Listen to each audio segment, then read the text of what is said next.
Dieu. Amen. Est-ce que le peuple de Dieu est là? Amen. Nous pouvons nous élever tous pour honorer la parole de Dieu. Merci. Lisez-nous dans le livre de 1 Samuel.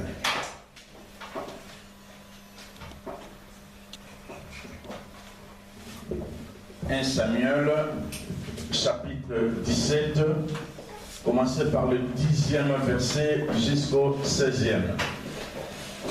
1 Samuel, chapitre 17, 10 à 16. Je lis au nom de Jésus. Amen. Le Philistin dit encore: Je jette en ce jour un défi à l'armée d'Israël. Donnez-moi un homme et nous battrons ensemble.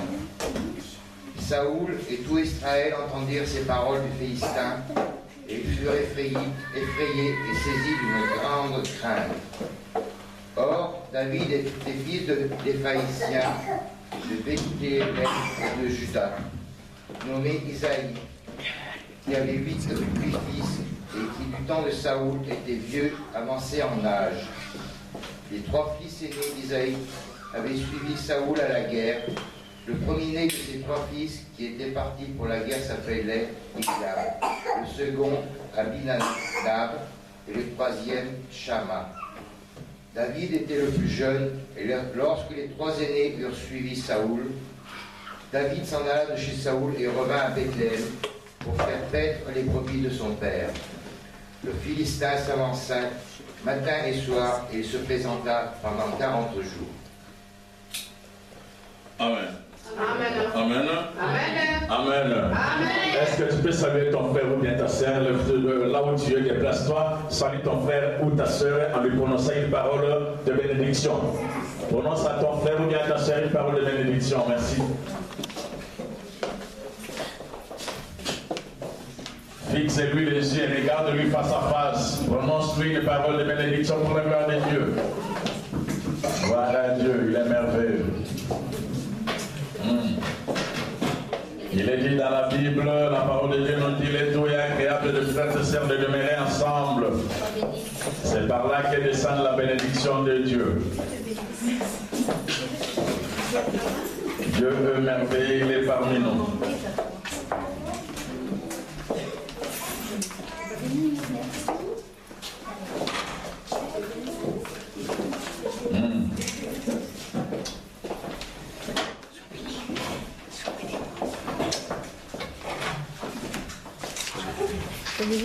Amen. Amen. Amen. Merci, nous pouvons nous asseoir. Je bénis bien encore de plus pour ce fabuleux, merveilleux dimanche qu'il nous a donné aujourd'hui, auquel nous voulons parler de sa part. Bien-aimés, nous devons savoir qu'aujourd'hui, la vie de beaucoup de gens a changé à cause de la honte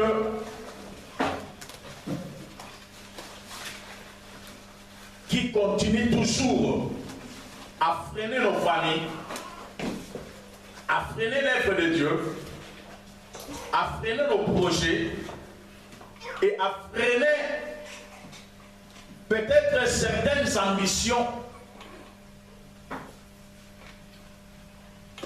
que nous avons préparées pour l'avancement de nos vies.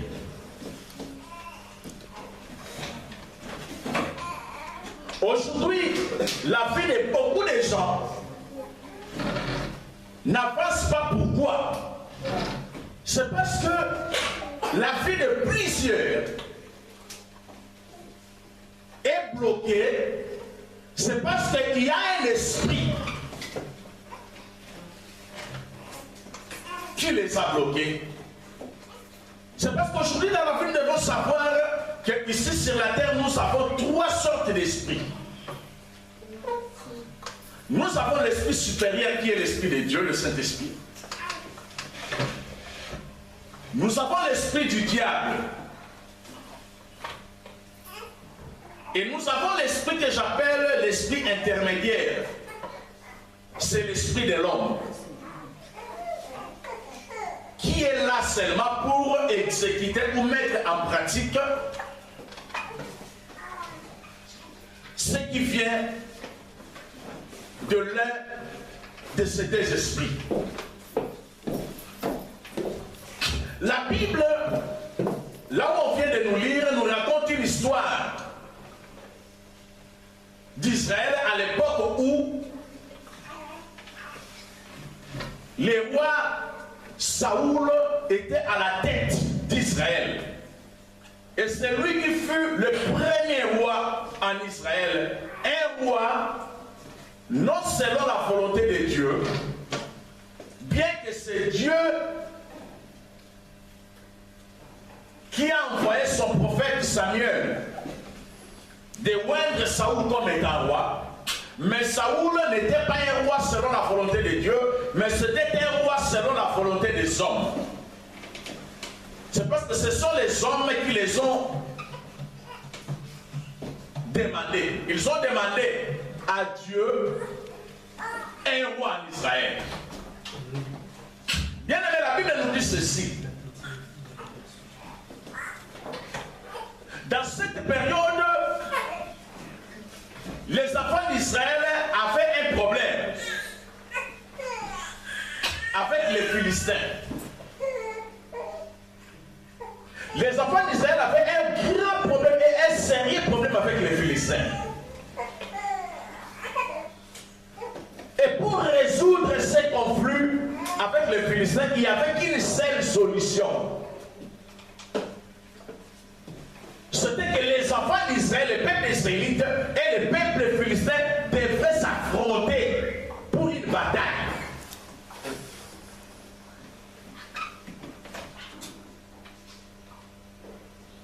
La Bible me dit que l'Israël a bien préparé ses soldats. Le peuple israélite a préparé ses soldats. Le peuple philistin aussi a préparé ses soldats. Alors les deux peuples se sont donné un rendez-vous.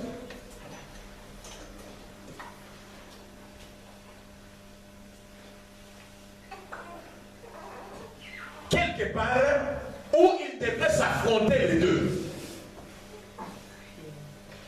Bien aimé, écoutez-moi bien. La Bible me dit ceci. Que l'Israël a placé ses soldats dans une haute montagne. Idem aussi pour les Philistins qui a rangé aussi leurs soldats, ses soldats, dans une autre montagne. Et il y avait une vallée qui les avait séparés.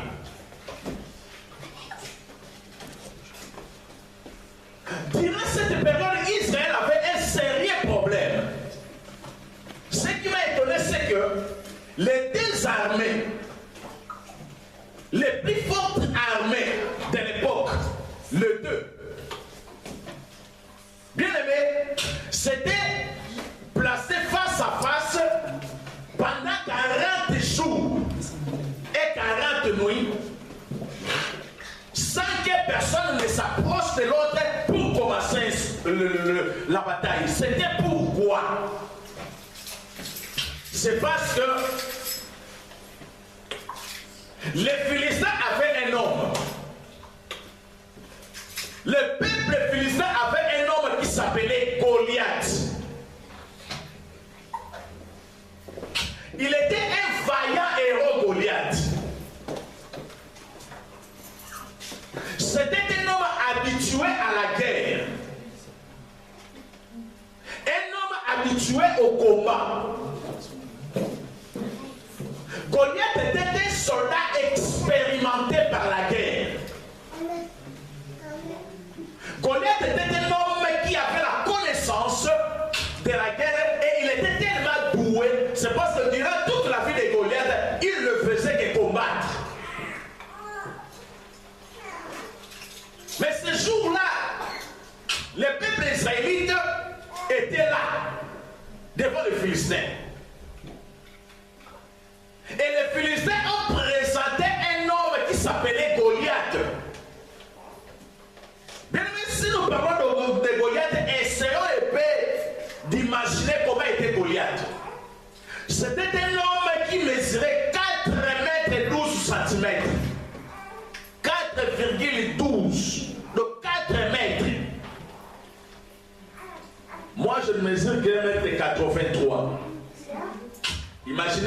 a été Goliath?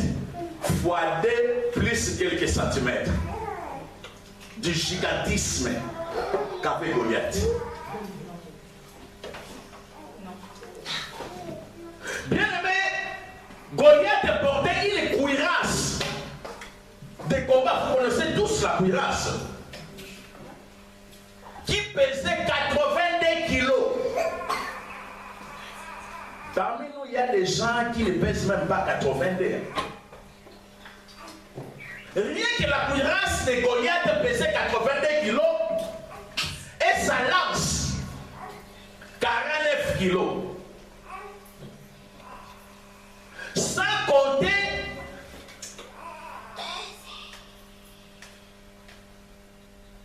son bouclier. D'ailleurs, lui ne portait pas ce bouclier. Il y avait une autre personne à côté, des personnes qui l'aidaient à porter son bouclier. C'était un homme bien fort. C'était un homme de combat, un homme de guerre, bien expérimenté pour la guerre. Goliath, les Philistins l'ont présenté. Goliath était passé devant les enfants d'Israël pour lancer un défi au peuple israélite, pour lancer un défi au peuple de Dieu, pour lancer un défi à l'armée de Dieu. C'est parce que dans la Bible, Dieu appelle l'Israël mon armée. C'est que l'Israël, c'était l'armée de Dieu.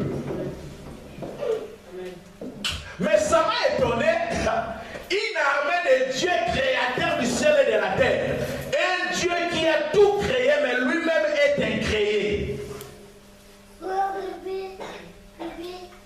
Un Dieu qui pouvait appeler des choses qui n'existaient pas, il les appelle à l'existence. Un Dieu qui n'a jamais joué, qui pouvait prononcer un mot et la chose arrivera sinon à sa parole. Amen. Un Dieu qui peut t'étonner. J'ai toujours été contre bien aimé les gens qui disent que si tu demandes à Dieu, il y a un Zambé ou non, moi je te dis, il y a notre Dieu, ça ne vous mêle pas. Si tu demandes aujourd'hui, Dieu il les donne à l'examen. Peut-être que si tu n'as pas encore vu la main de Dieu dans ta vie, sachez-le très bien que notre Dieu, il donne d'abord dans la spiritualité, et c'est la spiritualité qui influence ce que jamais. Si notre Dieu nous donne lentement, bien aimé, je connais un homme dans la Bible qui s'appelait Élie, qui a demandé, à l'instant même, cet homme n'a même pas fini à prier, mais les feux pouvaient descendre du ciel jusqu'à la terre. Les diables étaient là, qu'est-ce qu'il avait fait? Amen. Je connais un homme. En lui, cet homme avait les lions de la tribu de Juda. On pouvait les jeter dans la fosse aux lions. Les lions qui avaient fait durant autant de mois. Et on a jeté cet homme. Les lions pouvaient fuir devant cet homme. Amen. Est-ce que vous savez que l'histoire de cet homme Daniel devant les lions, c'était le contraire. Quand on a jeté Daniel dans la fosse aux lions, ce sont les lions qui ont fui Daniel. Yes. Amen. Amen. Je connais un Dieu où on a arrêté ses serviteurs, ses enfants, à cause de l'obéissance de la parole de Dieu. On les a jetés dans la fournaise ardente. On l'a réchauffé, trichauffé, coiffé, bien aimé, 7 fois. Et on les a jetés là-bas 3 personnes, mais après quelques minutes, les rois pouvaient poser la question à ses serviteurs de savoir si on avait jeté combien de personnes. Ils ont dit, maintenant, nous avons jeté 3. Il dit, je vois parmi ces gens la 4e personne. Amen. Qui se ressemble au Christ de l'homme. Yes. Ce Dieu-là, bien aimé, est puissant. Amen. Il peut à l'instant même changer ta vie. Peut-être qu'il l'a déjà changé, mais toi, tellement que l'homme il regarde seulement ce qui est physique, il n'a rien vu et il dit que non, Dieu ne m'a pas encore répondu. Sachez-le très bien que ses oreilles sont disponibles et ses oreilles sont attentives à la prière de ses saints. Et ses yeux sont bien disposés pour te regarder partout où tu passes. Hier, il était avec toi. Aujourd'hui, il est avec toi. Quand tu dormais, tu ronflais. celui qui garde l'Israël ne sommeille ni ne dort. Il était à tes côtés pour te protéger. Quand tu tournais la nuit, tu dormais, tu étais inconscient. Bien aimé, sa main était là pour te caresser. Amen. Amen. Là, nous sommes caressés. Alléluia. Est-ce qu'il y a un homme de Dieu? Est-ce qu'il y a un enfant de Dieu? Est-ce qu'on peut plus voir la gloire de Dieu? Il est merveilleux. Mais ton Dieu là puissant, ton Dieu là qui fait tout, ton Dieu là qui t'a donné ce dont tu lui as demandé, ces jours-là avec son armée qui était là, devant les Philistins qui typifiaient le diable, l'armée de diable. Les Philistins ont présenté un homme qui s'appelait Goliath, un homme robuste, très fort. Un homme qui avait des biceps bien posés. Un homme qui avait des grands doigts bien posés, carreau. Un homme qui avait des grands dorsales bien posés. Un homme équilibré. Si tu vois Goliath, tu dis, ouais, j'ai vraiment affaire à un homme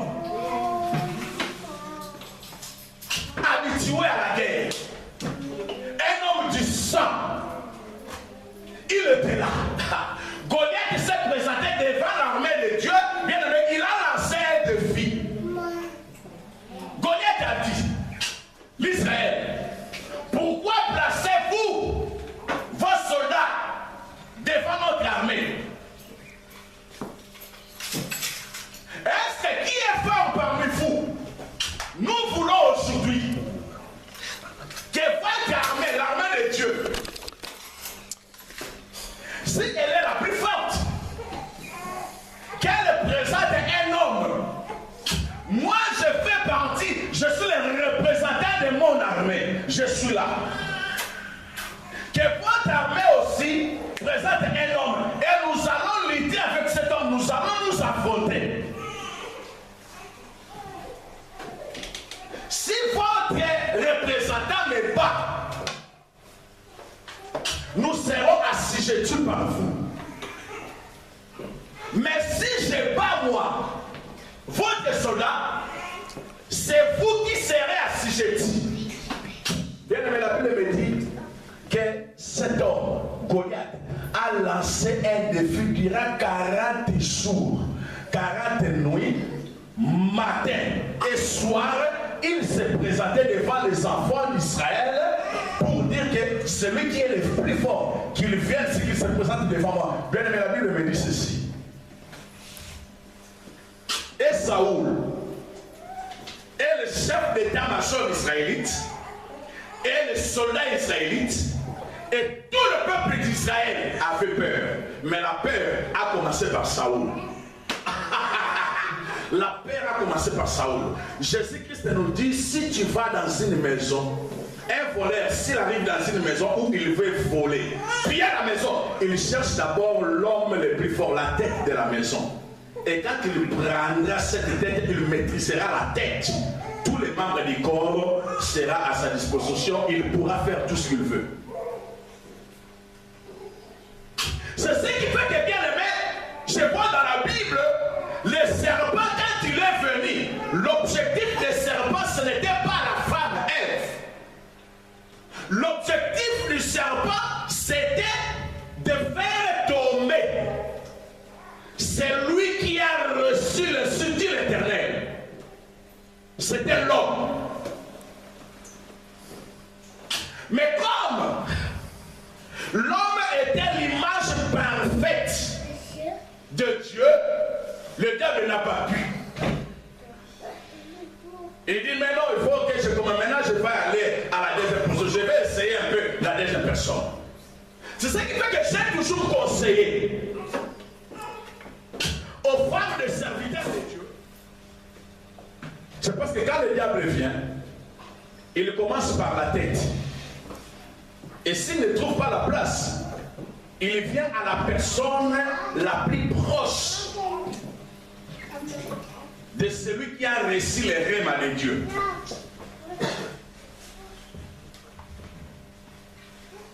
Goliath était là. Mais Saoul, a fait peur de Goliath.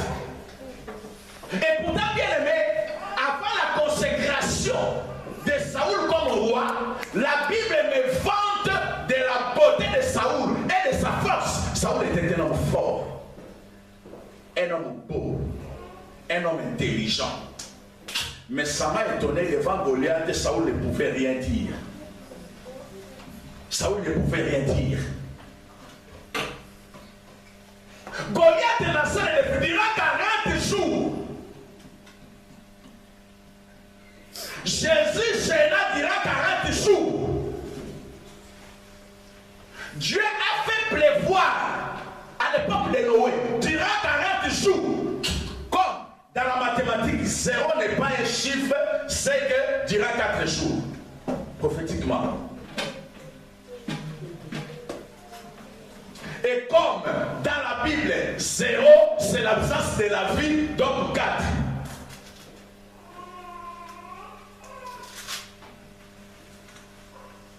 Roi Nabucodonosor a vu 4 personnes dans la fournaise ardente.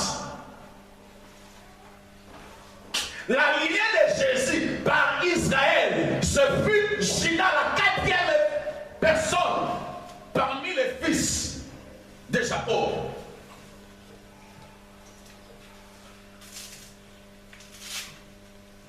Bien maintenant, laissez-moi vous dire une chose. Dieu ne fait pas des choses au hasard. Même dans ta vie, tout ce qui peut t'arriver, que cela soit négatif ou positif, toute chose qui peut arriver dans ta vie, Dieu peut le permettre pour une certaine cause. Amen. Amen. Dieu a la cause dans toutes choses dans ta vie. Mais Goliath était là, il lançait le défi devant les enfants d'Israël. Personne ne pouvait se présenter. Notre thème, par la grâce de Dieu, nous l'avons intitulé « Qui ôtera la honte d'Israël ?» Les enfants d'Israël étaient dans l'opprobre. Les enfants d'Israël étaient humiliés devant les païens. Les hommes, les soldats étaient là, mais personne ne pouvait se présenter devant Goliath. La Bible me dit, tout le matin, Goliath se présentait devant les enfants d'Israël. Tous les soirs, Goliath se présentait devant les enfants d'Israël. Tous les jours, Goliath se présentait devant les enfants d'Israël. Bien aimé, vous devez savoir que dans chaque famille, il y a un Goliath. Et laissez-moi aussi vous dire, ici dans cette ville de Chalon aussi, il y a un Goliath. Mais qu'est-ce que ce Goliath est en train de faire dans ta famille? C'est de lancer un défi à ta famille. C'est de lancer un défi dans notre ville de Chalon.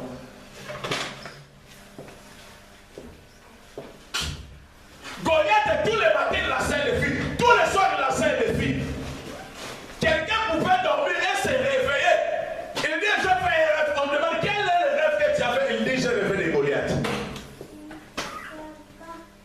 C'est parce qu'il s'est présenté les jours et la nuit.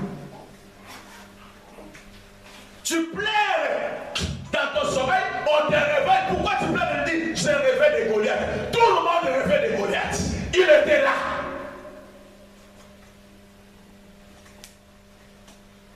Ça faisait quelque temps, 40 jours, où le peuple de Dieu, même les femmes, n'allaient plus au marché à cause de Goliath.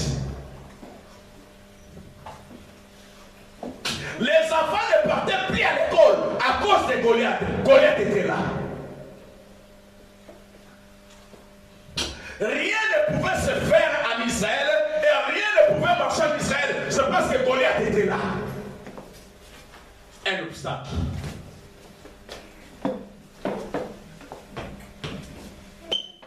Quel est le Goliath de ta famille? Vous devez savoir, même dans l'œuvre de Dieu, il y a un Goliath qui est là, qui est en train de lancer un défi contre l'œuvre de Dieu.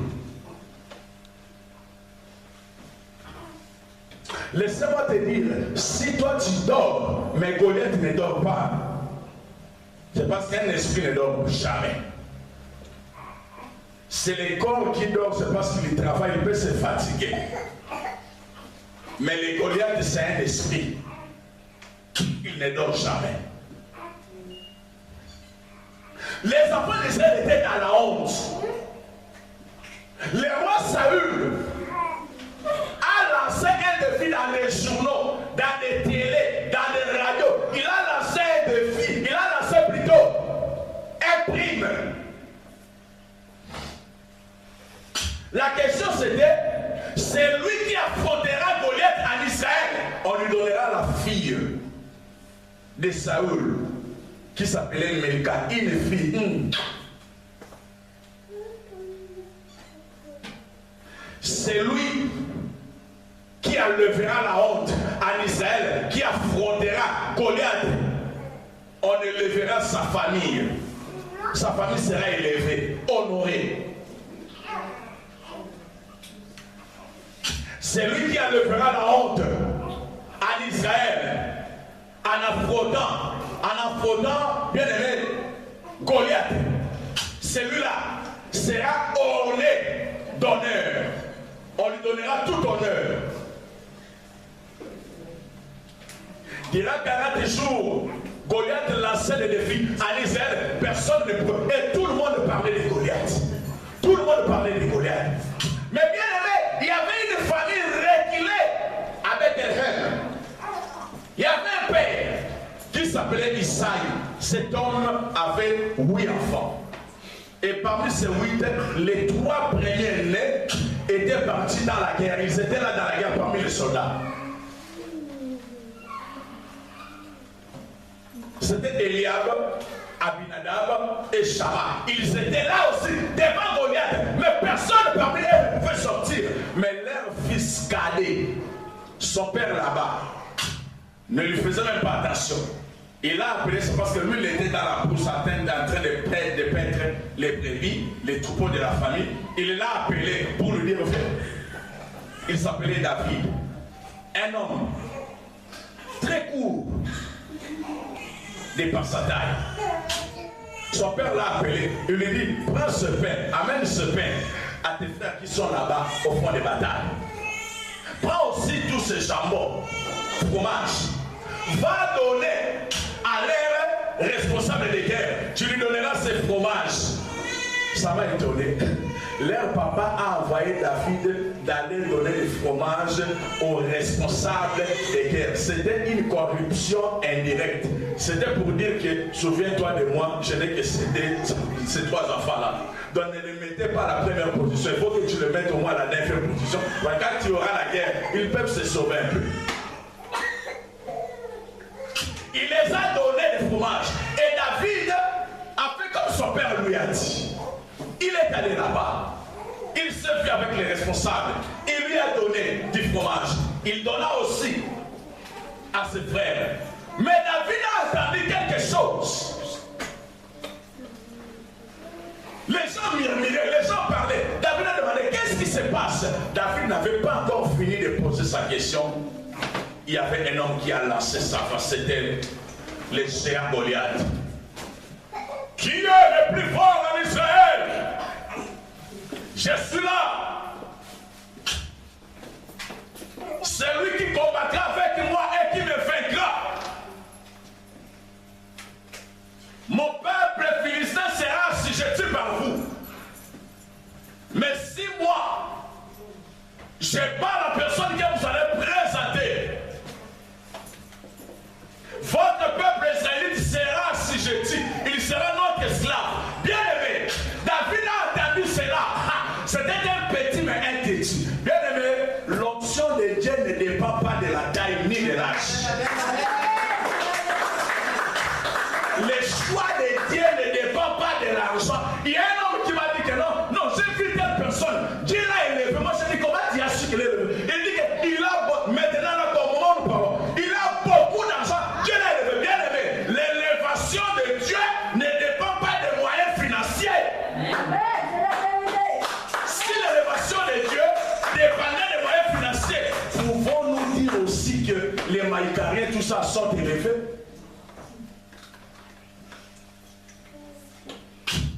Laissez-moi te dire, comment savoir que Dieu t'a élevé lorsque ce Dieu-là, il ouvrira ton ciel et que ton ciel sera franchi. Et que tout ce que tu pourras déclarer au ciel, le ciel t'exécutera. Et le ciel te sera favorable. Tout ce que tu déclareras sur la terre t'écoutera. Tout ce que tu déclareras dans la nature t'obéira. C'est ce qui fait que je vois un homme dans la Bible en train de donner des ordres à un arbre. Il dit à un arbre, c'est parce que tu ne m'as pas donné de fruits. Et ça m'a étonné ce passage. La Bible d'abord me dit que la Bible dit bien que ce n'était pas la saison des figuiers. Amen. Ce n'était pas sa saison. Amen. Donc cet arbre de figuier avait bel et bien raison de ne pas produire, de ne pas donner ses fruits. C'est parce que la Bible l'a bien souligné que ce n'était pas la saison. Mais cet homme, Jésus pouvait se présenter devant cet arbre. Il dit que comme tu ne m'as pas donné de fruits, et pourtant que je fais, tu ne produiras plus jamais. Ça m'a étonné pourquoi Jésus a dit que cet arbre ne produira plus jamais. Après 3-4 jours, en retournant comme ça, il y avait un disciple Pierre, têtu, mais cet homme n'a pas fait les études. L'élévation de Dieu ne dépend jamais du niveau de tes études. Que tu aies des diplômes, des graduats, des licences, bac plus 5, bac plus 8, bac plus 15, bac plus 100, bac plus 150, bien aimé, ton diplôme restera dans la maison et ils vont jaunir.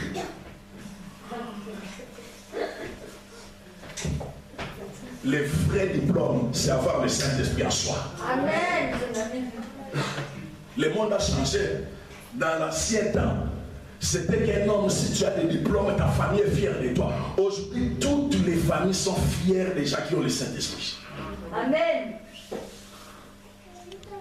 Tu peux avoir le diplôme, tu feras trembler les gens de cette terre. Mais celui qui a le Saint-Esprit, il fait trembler et les gens de cette terre et les esprits qui sont dans les lieux kabbalistiques. Amen. Est-ce qu'il y a quelqu'un qui me comprend? Amen. Est-ce qu'il y a un enfant?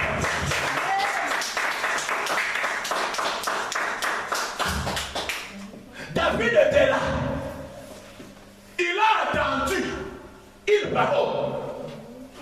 Mais ça m'a étonné que Jésus-Christ puisse se présenter devant cet arbre. Et pourtant que ce n'était pas sa saison. Jésus avait su que cet arbre, bien aimé, la Bible dit ceci. Dans Psaume chapitre 1, en commençant par les premiers versets. Que un arbre qui est planté près d'un courant d'eau, il donne des fruits à tout moment et dans toutes les saisons. Amen. Aujourd'hui, nous avons un courant d'eau. Amen. C'est Jésus-Christ qui est la source de la vie. Amen. Cet arbre devant Jésus-Christ, il devrait donner des fruits, bien que ce n'était pas sa saison. C'est parce que devant Jésus-Christ, tu dois produire des fruits dans toutes les saisons. Amen. David a entendu que cet homme, il lançait des vies. Il dit, l'armée de Dieu qui est le plus fort. David a posé la question de savoir, qui est cet homme qui insulte l'armée de Dieu? David a pris part. Il a pris la place de Dieu. Les gens ont dit, hey, David, il y a un sac comme tu peux l'aimer. Il a dans la bouche ici, ce n'est pas. Tu vois, il y a nous, les gens, nous sommes des anciens dans cette armée. Il y a quelqu'un, ça fait quelques mois, il m'avait dit que non. Tu vois, nous sommes des têtes. Tu vois, nous dans cette ville de Chalon, nous sommes des têtes, nous sommes des anciens. Bien aimé, il n'y a aucun ancien. Je connais seulement un ancien. Il est l'ancien des vieillards. Il est dans la Bible l'ancien. Mais laissez-moi te dire, ici dans cette ville, tout enfant de Dieu qui croit en Jésus-Christ, il est l'ancien. C'est parce que la Bible me dit qu'en Dieu, nous avons été élus avant même la fondation du monde. Dieu nous connaissait et on existait déjà. Moupangue, mais sans mandef. Est-ce que quelqu'un me comprend? Est-ce qu'il y a un enfant de Dieu? Est-ce qu'on peut manifester la présence de Dieu? sommes des anciens, expérimentés par la guerre. Nous avons la connaissance et tout. Nous avons vu toutes sortes de couleurs de guerre. Mais cette fois-ci, ce n'est pas égal comme on a toujours fait. Il dit, mais non, moi je pose la question, qui est cet incirconcis qui insulte l'armée de Dieu? David a pris part. Il dit, moi, son frère même, Eliab, l'aîné, il a entendu parler de David. Il dit, David, tu étais venu pour nous donner des pains. Tu nous as déjà donné les pains. Tu as déjà déposé le fromage. David, retourne, je connais ton orgueil. Tu es un petit orgueilleux, turbulent. David, retourne vite à la maison, retourne vite. David dit, mon frère, est-ce que c'est un péché si je pouvais poser une question et entendre la réponse? David s'est déplacé. Il posa la question à ceux qui étaient autour de lui. Il dit, qu'est-ce qu'on donnera à celui qui tuera Goliath? David, qu'est-ce que tu veux dire? Maintenant, je pose seulement une question. Je veux savoir les dons, les offres, les cadeaux, l'honneur qu'on fera à celui qui tuera Goliath. On dit à David, bon, on lui donnera la fille du roi Melka. Sa famille sera élevée ici en Israël. On lui fera des honneurs comme un roi. On lui donnera tout. David dit, bien aimé, en Israël, on cherchait quelqu'un pour pouvoir ôter la honte en Israël, qui pouvait enlever l'opprobre en Israël. L'armée de Dieu était dans la honte. L'armée de Dieu était tombée. L'armée de Dieu, il n'y avait personne qui pouvait lever sa main pour dire, moi je suis là, je me présente, je bénis Dieu dans la Bible. Je vois un homme, Esaïe. À l'époque, il n'y avait personne que Dieu pouvait envoyer. Dieu cherchait une personne.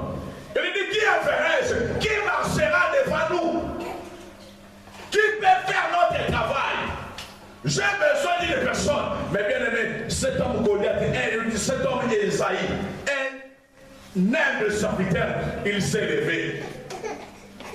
Il s'est présenté à Dieu. Il dit, Seigneur, moi, je suis là. Envoie-moi. Dieu cherchait une personne pour enlever la honte en Israël. Israël cherchait une personne pour enlever la honte devant Goliath. Notre thème, qui ôtera la honte d'Israël? Et c'est la question que Dieu pose aujourd'hui. Qui peut ôter la honte dans son église? C'est parce que l'Israël n'est plus l'Israël. Aujourd'hui, l'Israël, c'est l'église de Dieu. Nous avons un Goliath qui a la sainte vie, qui a dit que l'église de Dieu, la restauration n'avancera pas. Nous avons un Goliath qui a dit que cette œuvre n'avancera pas. Bien aimé, le matin il est là, le soir il est là. Il lance un défi contre l'armée de Dieu. Mais bien aimé, laissez-moi vous dire, nous avons besoin dans la restauration de Goliath, plutôt de Jacob, de David, pour enlever l'opprobre qui est dans son église. L'église de Dieu comme la Christ. Je bénis Dieu. Parce qu'il y avait un homme qui n'avait rien fait, qui n'a insulté personne. Cet homme n'a péché contre personne. Mais bien aimé, on a appelé cet homme, on l'a pris, on l'a suspendu au calvaire, à Golgotha. Un homme qui n'a rien fait. Bien aimé, tous les disciples avaient peur de se présenter. D'ailleurs, les mêmes jours quand Jésus-Christ célébrait la Sainte Seine avec ses disciples, Jésus dit à ses disciples, tout le monde, je serai dans quelques minutes une occasion de citer pour tout le monde. Tout le monde me fouillera, me quittera. Pierre dit, Seigneur, moi-même, si tous les disciples te quittent, moi je ne te quitterai jamais. Je ne t'abandonnerai jamais. Je ne te délaisserai jamais. Je serai toujours avec toi. Jésus lui a donné une promesse. Il dit, Pierre, aujourd'hui même, pas demain, aujourd'hui, avant le matin, avant que les coqs ne chantent 3 fois, tu me régneras. Il dit, Seigneur, moi, on verra. Bien aimé, le même jour, Pierre, qui faisait voir à Jésus qu'il aimait, l'a fouille, il a quitté. Il a régné. Jésus-Christ là, à Golgotha, bien aimé, était seul. Sans disciples, personne n'était là. Mais bien aimé, le même jour, quand Jésus est expiré à Golgotha, il y avait un homme qui ne faisait pas partie des disciples, qui s'appelait Joseph d'Arimathie. Il a constaté que les gens avaient peur d'aller parler à Pilate.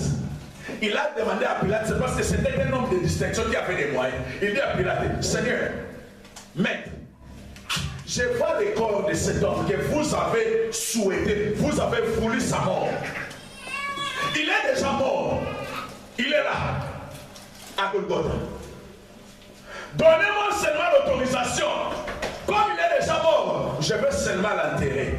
Pourquoi? C'est parce que Joseph d'Arimathée ne voulait pas que le corps de Jésus-Christ pourrisse à Golgotha. Il a pris le corps de Jésus. Il l'a enterré dans une tombe sûre. Si Joseph d'Arimathée a protégé le corps de Jésus-Christ. Or, le corps de Jésus-Christ, c'est ça le temple. Or, le temple, c'est ça l'église. C'est que nous sommes aujourd'hui appelés, bien aimés, à protéger l'église comme le Christ et l'église de Dieu. Voyez comment Goliath nous lance un défi. Il dit que nous n'avancerons pas. Il dit que nous n'irons pas de l'avant.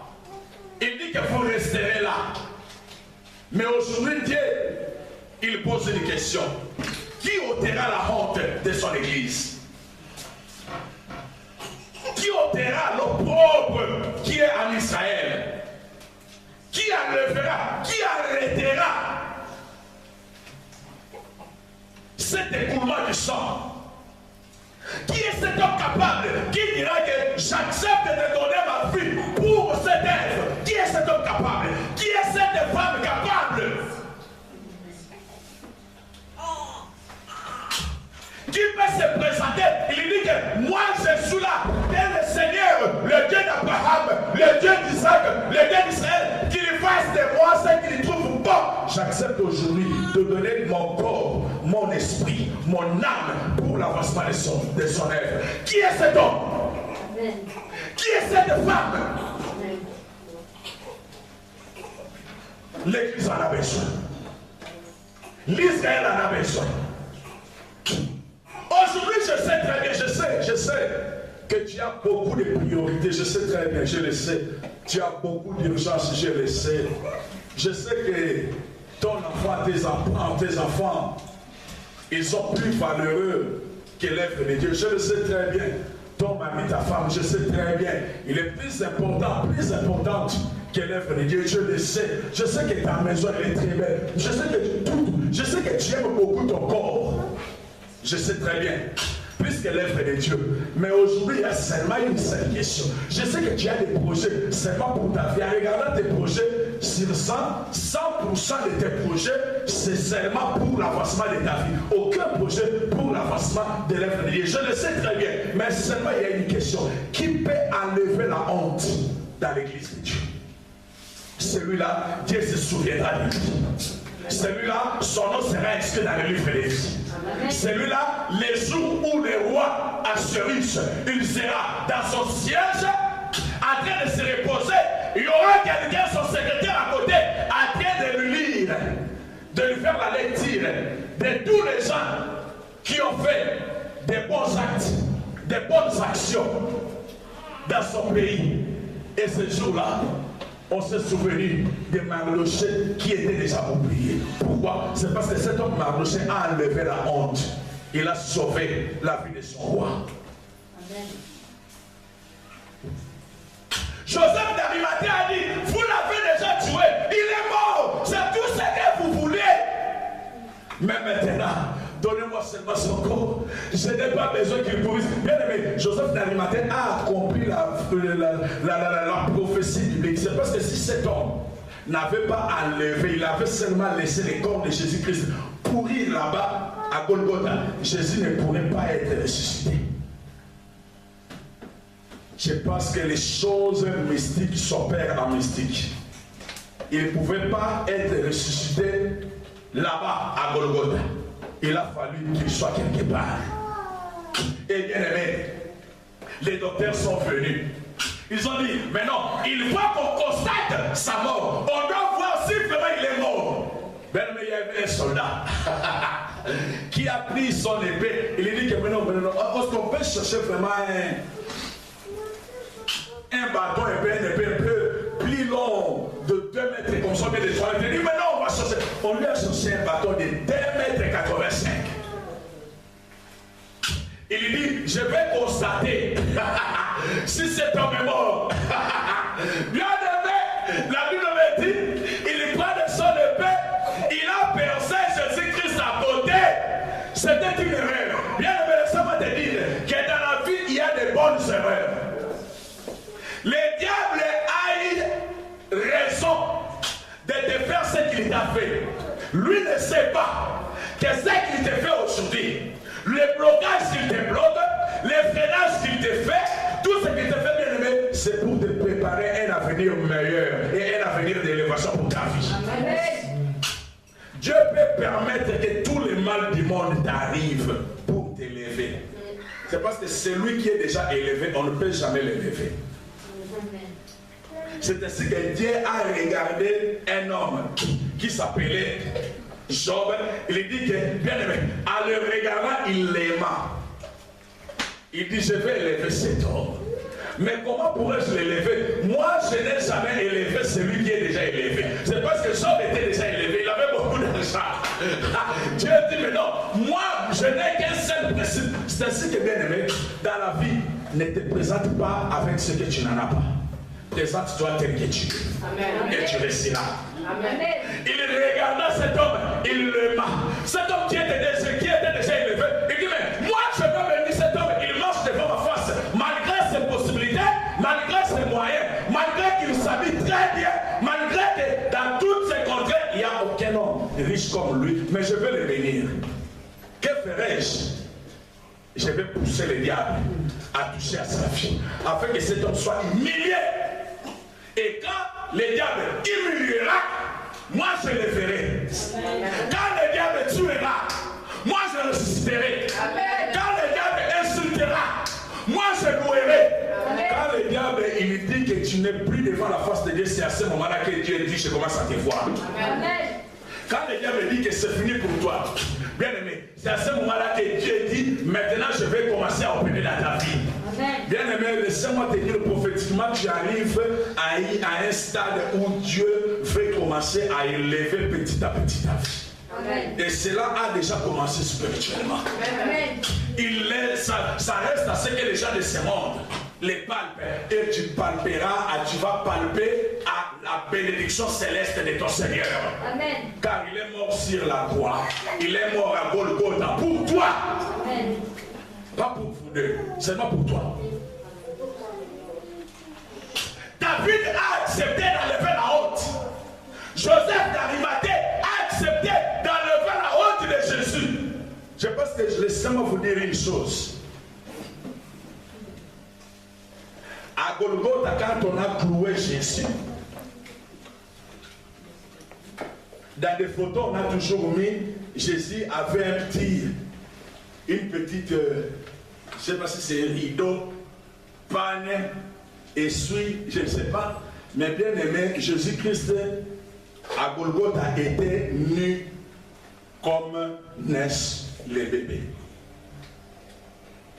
Il était nu, une nudité adamique.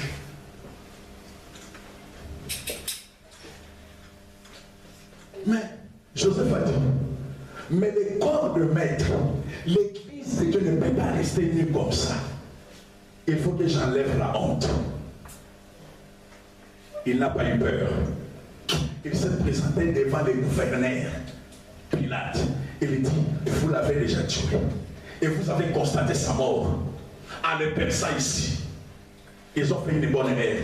Quand ils ont percé Jésus ici, le sang a coulé.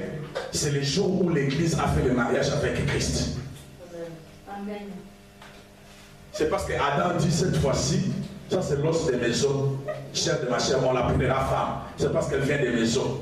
Dieu a tiré seulement la côte, l'une des côtes de l'homme. Et il a fait sortir la femme. Pour dire que quand on l'a percé à côté, c'était là la dot que Jésus-Christ a donné son sang sur la terre. Nous qui étions morts, c'est parce que toute espèce qui sera semée dans une bonne terre, elle donnera la fruit. Jésus-Christ a donné son sang pour l'homme qui était déjà mort. Et c'est ce jour-là que l'homme était ressuscité. Et nous avons fait le mariage avec Christ. Il dit, mais non, vous avez constaté sa mort. Donnez-moi maintenant son corps. Ils lui ont donné le corps. Joseph a enlevé la honte. Qui fait enlever la honte dans l'église de Dieu? J'ai vu une femme dans la Bible. La femme samaritaine. Devant Jésus. Jésus lui dit, femme, donne-moi de l'eau. La femme lui dit, non. Il n'y a pas de relation entre nous et vous. Pourquoi? Toi, tu es un étranger de moi. Pourquoi veux-tu que je te donne de l'eau? Est-ce que tu ne sais pas que vous et nous, on ne s'attend même pas?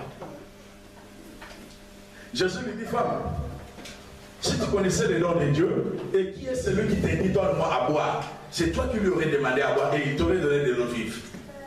La femme lui dit, le bateau se comme ça. Tu n'as même pas un gobelet. Tu n'as même pas un seau. Tu n'as rien pour puiser de l'eau. Où me donneras-tu de cette eau que tu dis que tu vas me donner de l'eau qui me donnera la vie éternelle? Où auras-tu de cette eau? Tu me donneras de l'eau. Tu en auras où? Tu n'en as même pas. Tu n'en as rien. Tu n'as même pas un truc pour puiser de l'eau. Mais où auras-tu de cette eau que tu dis? Est-ce que Dieu est plus grand que notre Père Jacob?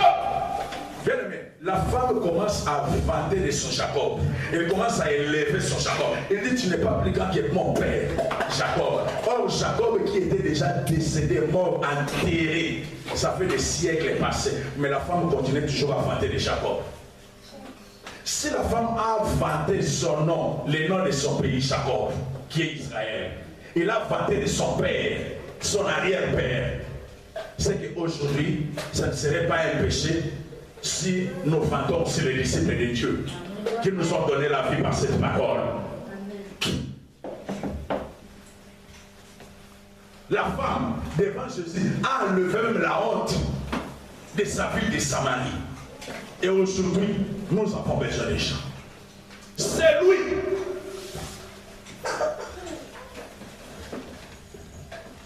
qui a écouté la voix de Dieu. Car ce message est ainsi dit l'Éternel. C'est lui qui a écouté la voix de Dieu.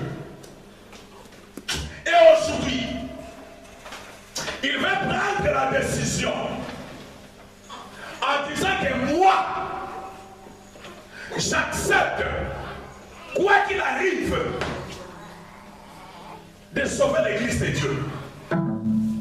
Dieu a besoin de David. Où est ce David aujourd'hui qui peut lever la honte? Un enfant David de 17 ans, mineur il a accepté d'enlever la honte. Et nous connaissons la suite de cette histoire. Mais parmi nous, il n'y a pas un mineur ici à part nos bébés. Qui peut dire aujourd'hui, moi je me lève, j'accepte de donner mon corps, j'accepte quoi qu'il arrive, de donner mon âme, j'accepte quoi qu'il arrive, de donner mon esprit pour l'avancement du corps du Christ, pour enlever Christ à Golgotha et l'amener dans une place sûre. C'est lui qui fait enlever l'opprobre, c'est lui qui fait enlever la honte dans l'église de Dieu, qu'il se mette debout là où il est. Ce n'est pas obligatoire.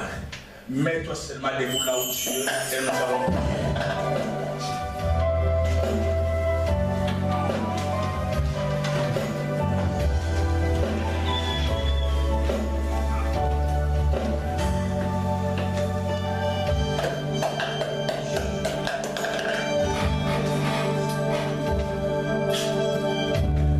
Je n'ai pas honte de l'évangile, car c'est une puissance qui libère. Il est merveilleux, il est parmi nous et il est au milieu de nous. Tu t'es mis debout, mais laissez-moi te dire, je vais encore rectifier quelque chose. Si tu t'es mis debout, c'est parce que tout le monde s'est mis debout. Moi, on dira que je n'ai pas un esprit de Dieu si je m'assois. Bien aimé, je t'assure comme un prophète, ça ne serait pas un péché si tu restes assis.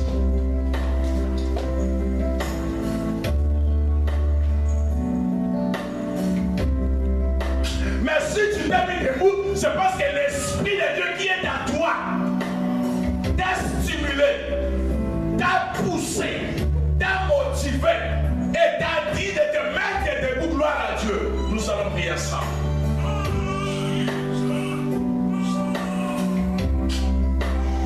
L'œuvre de Dieu est là. L'église de Dieu est là. Tu as accepté de donner ton corps, de donner ton âme et de donner ton esprit pour son avancement.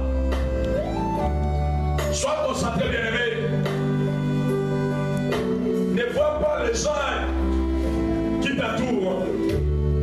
Considère-toi seul devant ton Dieu. Il est là au milieu de toi. Il est là dans ton cœur aussi. Sois seulement concentré. Il y a une chose, quelque chose de nouvelle qui peut se passer maintenant dans ta vie. Dieu veut glisser quelque chose. C'est parce que le jour où Jérémie a accepté, il a dit, Seigneur, j'accepte la mission que tu m'envoies. L'Éternel lui dit, ouvre ta bouche. Il a ouvert sa bouche et Dieu toucha sa bouche. Il toucha sa lèvre. Il toucha sa langue. Et la vie de Jérémie avait changé.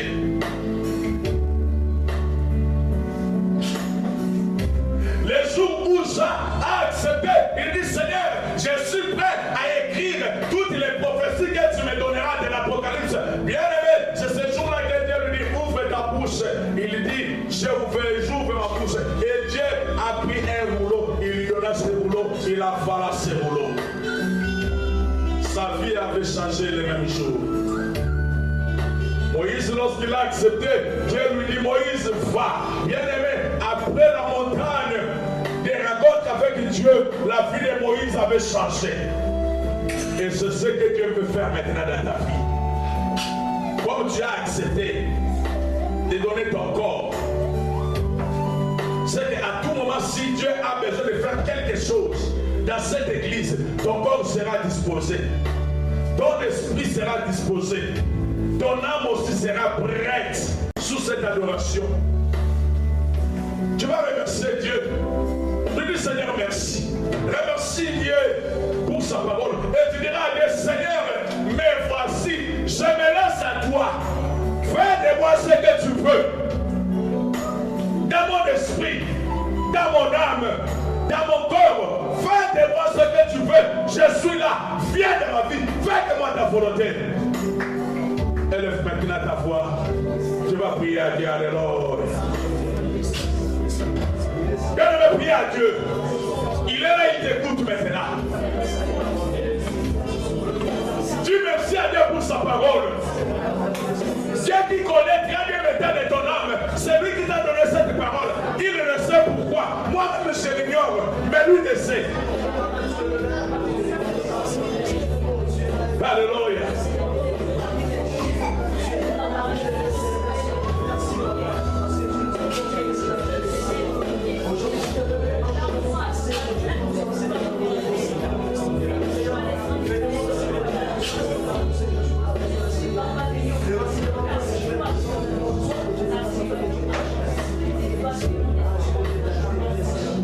Bien-aimé, prie à Dieu.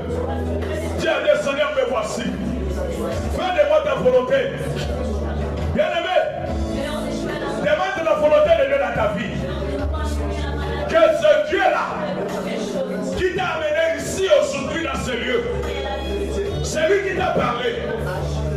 Dis-lui, Seigneur, j'ai besoin que tu accomplisses ta volonté dans ma vie. Je me laisse devant toi. Je me laisse dans ta main comme une argile. Sois un potier, sois un sculpteur, Seigneur. Sculpte-moi, Seigneur. Donne-moi ta forme. Prie à Dieu, prie à Dieu, prie à Dieu, prions pour le gloire de Dieu. Alléluia. Alléluia.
Je vais prier pour toi. Sois seulement disposé.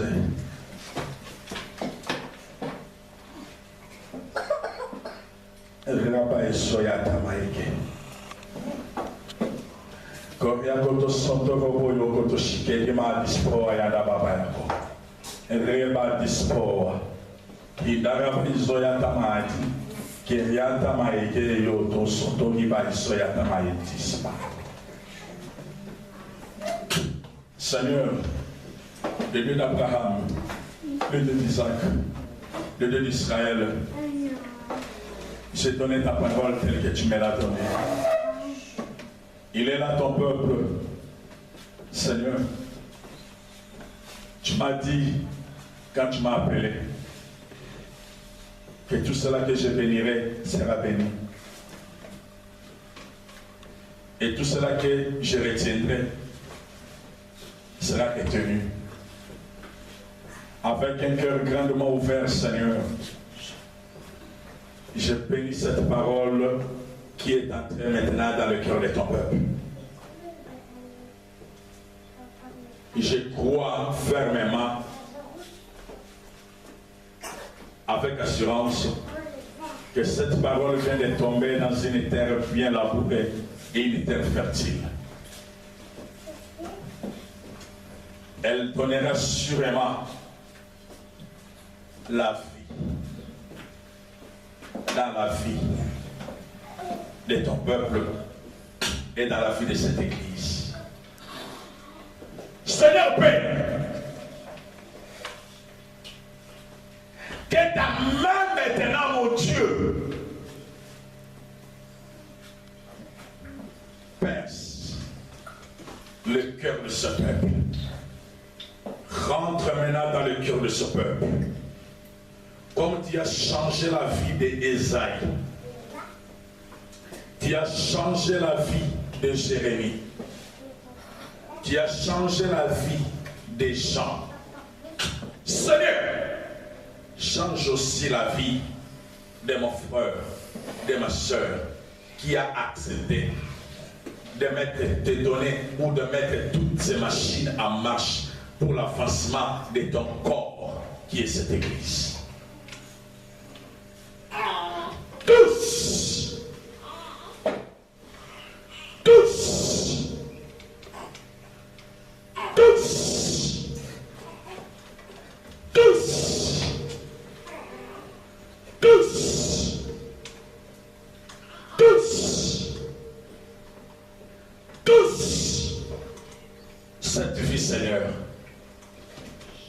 que quelque chose de nouveau rentre maintenant dans cette vie, rentre maintenant dans cette vie, rentre maintenant dans cette vie, rentre maintenant dans cette vie, rentre maintenant dans cette vie, rentre maintenant dans cette vie, rentre maintenant dans cette vie, et que ta vie maintenant, au moment où je déclare, que ta vie soit changée.